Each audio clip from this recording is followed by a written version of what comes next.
All right, everyone. Thanks for joining here. We're really excited to have this event. We've got Larry Simon from Doren Mayhew. And what I'm excited about is this topic of quality of earnings is something that's coming up over and over and over, really becoming table stakes in M&A transactions for sellers. And there's a bit of unknown and confusion around this particular topic. Um, we have worked with Doren Mayhew on multiple engagements, from divesting pieces of public companies to bringing founder-owned businesses to market for sale. I've known Larry for a few years now, and we've worked together, traveled around Larry, right? We've been in A Florida little bit, a little bit. together. Yeah, we've done a lot of different things together. And really, every time we look at an option for quality of earnings, Doren Mayhew and Larry really are always our first choice based on the outcomes that we're seeing and how effectively they work across industry and different sizes of businesses. So I'm excited to have you, Larry, chatting and getting us all smarter, frankly, about the quality of earnings And report. we will definitely do that. Okay, great. Yeah. Obviously, I'm not going to do it justice, right? Please give your intro Yeah. to the Yeah. audience here. Yeah. Just so by way of background, Larry Simon, partner with Doren Mayhew, been a partner for over 25 years.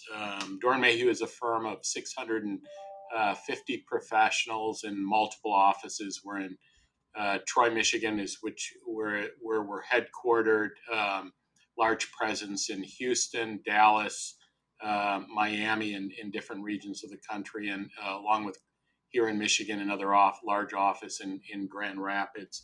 The firm is we're a public accounting firm, but we service our clients in a multiple of disciplines, including your traditional audit and tax, and we have significant practice in what we call transaction services, where we do financial due diligence for business owners, private equity firms all around the country. Our clients are scattered throughout the U.S. and in different regions around the world. That's great. Again, what I should say is Doren is also a sponsor of Exitwise, and so bringing this type of education to the audience, I think, it's invaluable. I know you guys are a top firm. Forbes has you listed as one of the top firms in the country, accounting firms, but your specialty in quality of earnings is really what we love. Why don't we start there, Larry? Can you just describe what is a quality of earnings, or QofE is the acronym that we hear quite a bit?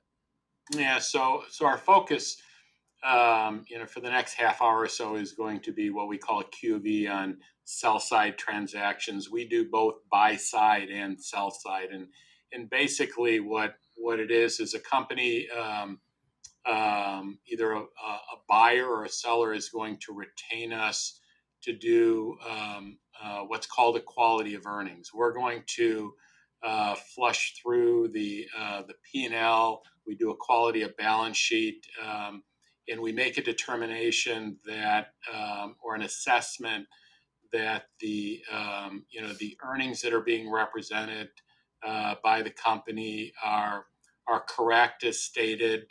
We're not auditing the numbers. We're doing a lot of analysis. We're conducting a lot of management meetings with management, flushing out things like whether the company is complying with the accounting rules and how their books and records are kept, and in a variety of other things. But it's an assessment up front to determine whether the different components of a balance sheet that are going to be reported to a potential buyer are correct, and that the EBITDA number from which a purchase price will be determined is a correct number.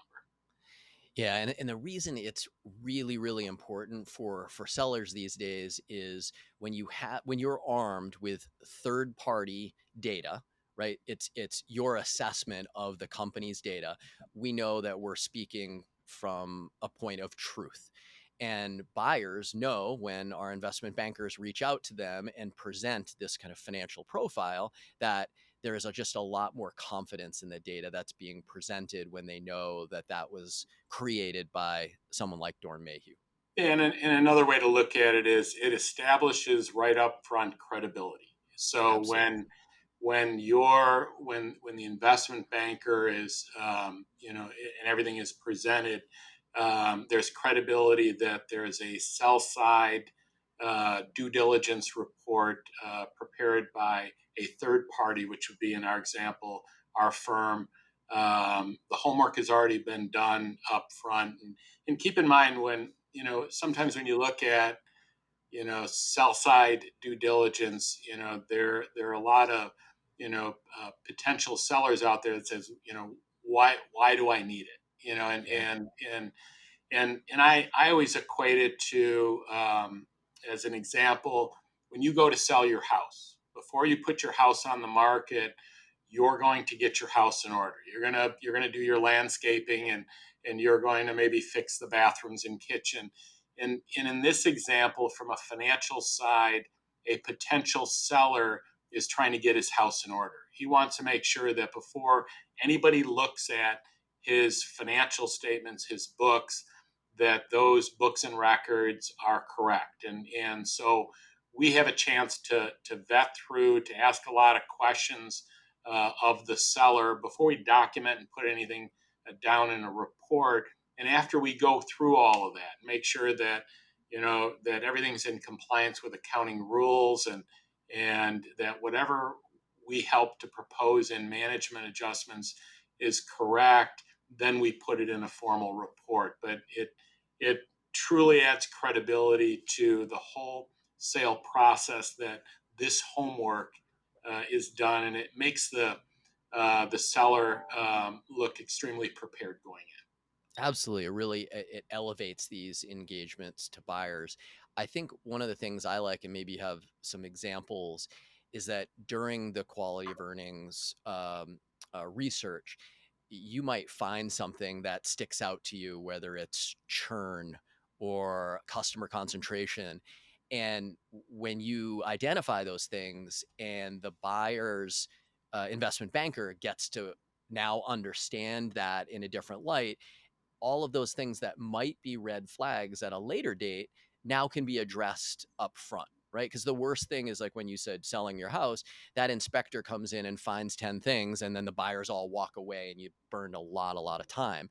But if you're very upfront about what the business is and you have great answers for why they're finding the different issues that they find up front, the bankers can adjust them and buyers become aware, and it doesn't look like you're hiding anything. Well, Maybe, yeah. yeah, go ahead.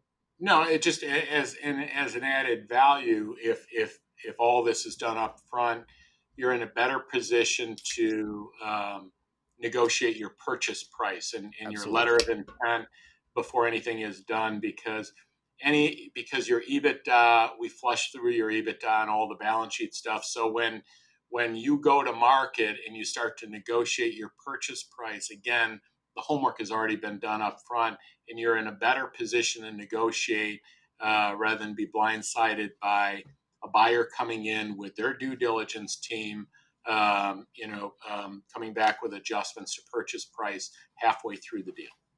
Larry, do you have any examples, right? We worked together a bit, and I'm trying to think of past engagements where, we were able to identify a red flag and even have the business fix it, or maybe examples where when a buyer is going to go do their own buy side quality of earnings, that everything checks the box and purchase price is never contested, and maybe the good and the bad. Do you have any examples that we can put in people's heads?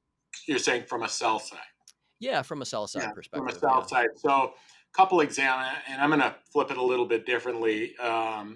We've seen examples where sell side was not done, and sell side due diligence was not done, and we come in as due diligence on the buy side and find problems with inventory. Hmm. And so better to flush those out up front. But we had an example.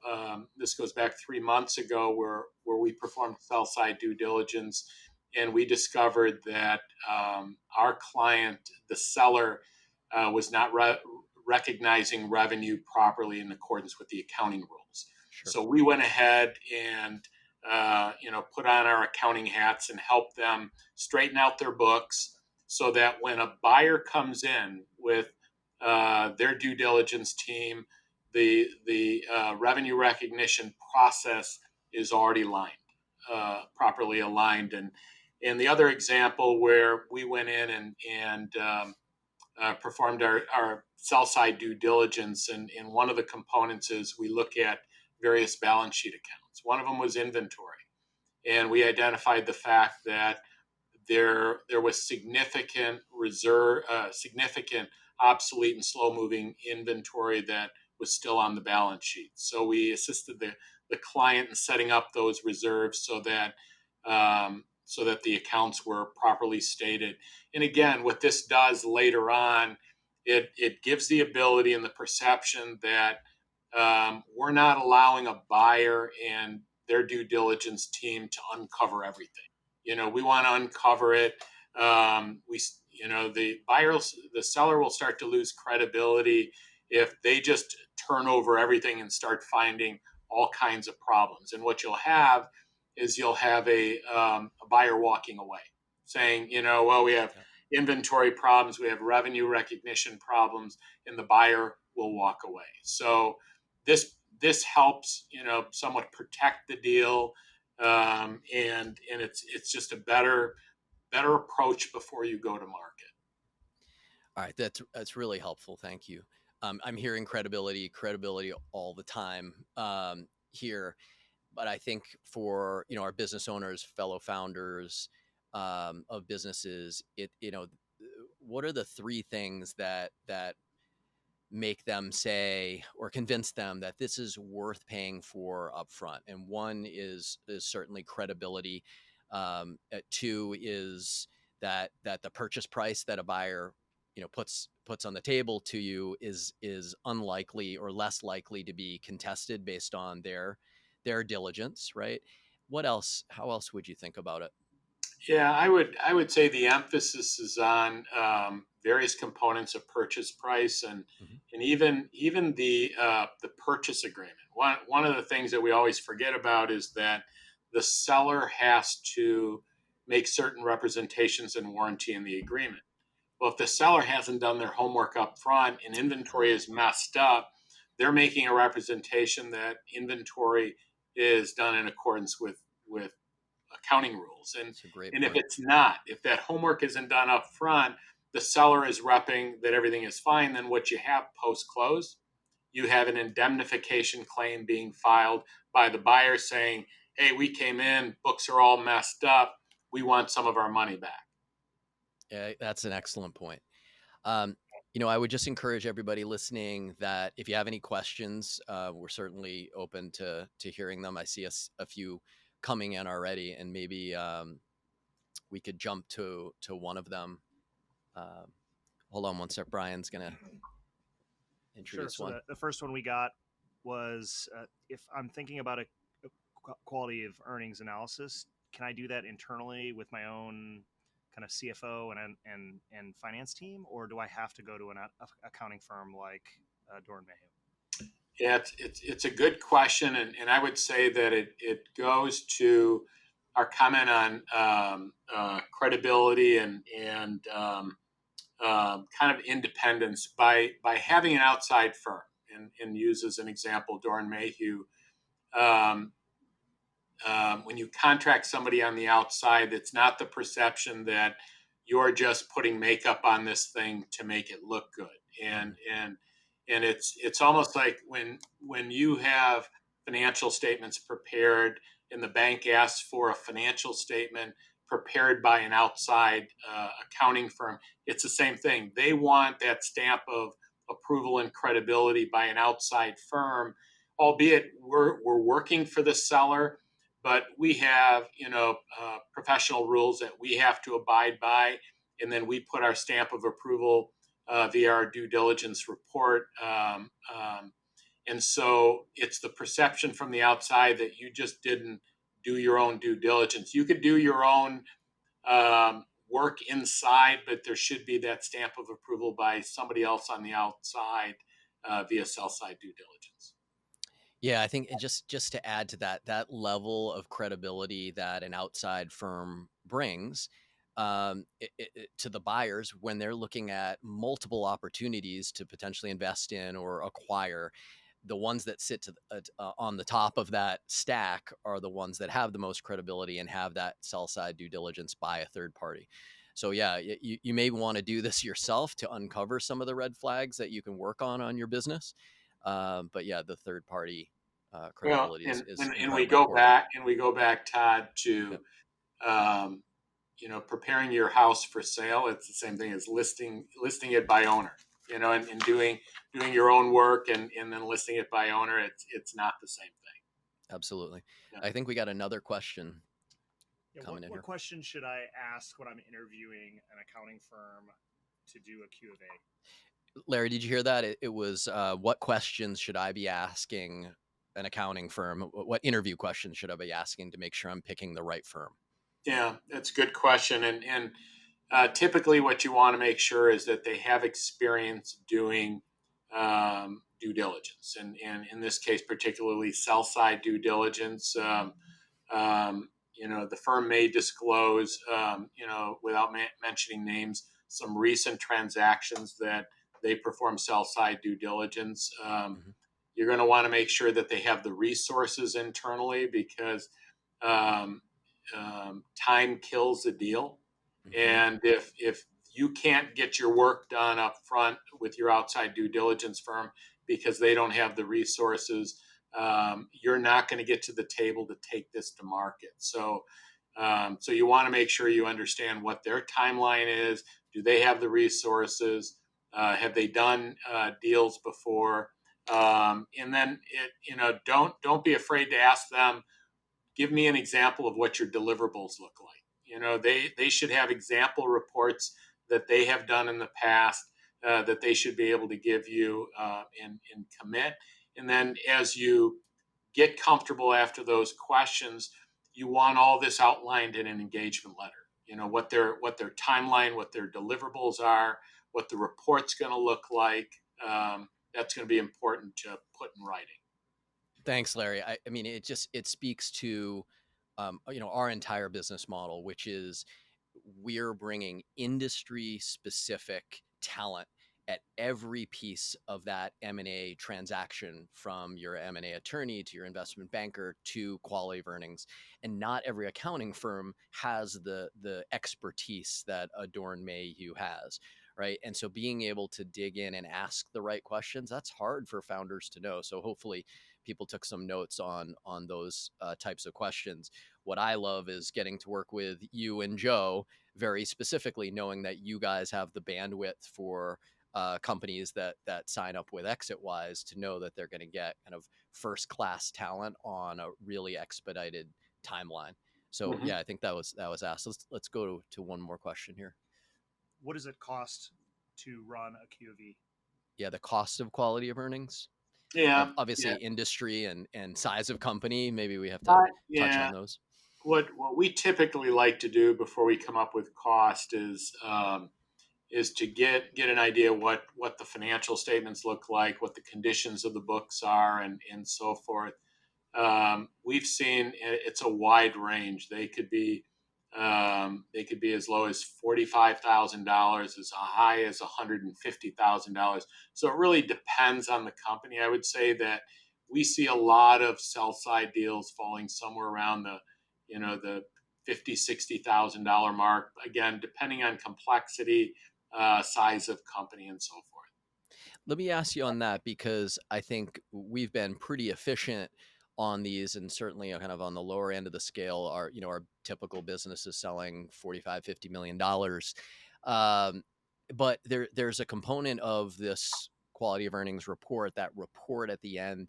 Is that always necessary? I feel like there are certain components that our bankers need to represent the company very, very well, and maybe not the full quality of earnings report as we're talking about today. Is that Yeah, is that is yeah, that something that? Yeah. Good question or comment. And Yeah. and so we have two options, as we're doing our sell side due diligence, we prepare what's called a data book. And the data book is visualize an Excel workbook with probably 100 different tabs in it. And from internal financials to our analysis and our spread of the numbers. So we give the option of our clients, do you want the full fancy report or do you want just the data book?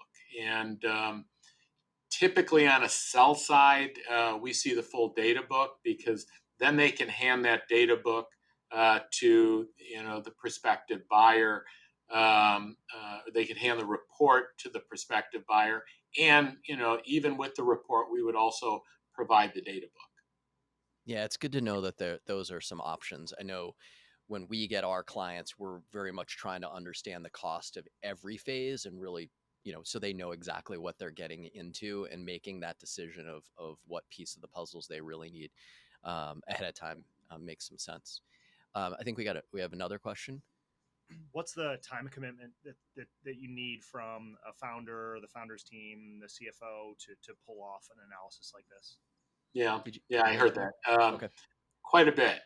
Yeah. So, because we're in most instances new to the buyer, new to the company, we're just going to have a ton of questions. And so, what we're going to kind of our process is that we'll set up our own call it data room of information if one's not set up by the investment banker yet, and we'll start off by putting in information request list together, things that we're going to be that's going to be needed to perform our analysis. So once we get to that first step and we start receiving information, our next step is we do what's called we spread the numbers. We look at it, we analyze it, we look at anomalies in the numbers, and we pull out certain information. Then we put several pages of questions together, and then we'll get on the phone or meet in person with the management team and get those questions answered. That's really the first wave, and once we do that, then we'll update our analysis and all of our information. And if there's an opportunity for us to go on site and do this on site, we try to do that. We always like to look at inventory and do a walkthrough through a plant to get familiar with the operations, because keep in mind, in this report, we're going to do a write-up on the company. It's a short background on the company, its operations. We're going to talk about what we did from a sell side due diligence, and then we're going to get into the nitty gritty of what our observations are, what we found, and in keeping in mind that we're trying to do our best to make a positive spin on the numbers and everything else, because by then we've made any necessary adjustments that a potential buyer is not going to see, and then we move towards. But we're going to need quite a bit of work from CFO and owner to get an understanding of the numbers. So, Larry, can we put a little bit of a time frame on that? I think the last one we did was maybe a 4-week Yeah, process, yeah. right? As to And total, yeah, yeah, I would say that it's usually we like to give ourselves 60 days to get it all done and do it right, and sometimes 60 to 90 days. 4 weeks would be extremely quick, and yeah, so we've had time frames where it's 4 to 5 weeks, but they're not complex deals. I'd say most of right. them are 60 days. Some of them go as long as 90 days. Yeah, that's good to know. I think the other component that you pointed out is the CFO being involved, and a lot of our clients don't have that CFO. So it sometimes starts with a data dump out of QuickBooks, and that searching for that data can lengthen the process. So certainly having a financial person on your team as a business owner can make this run more smoothly and not distract you so much as the owner or CEO of the business from operating. But it's obviously a very valuable part of it, and it's going to take some time.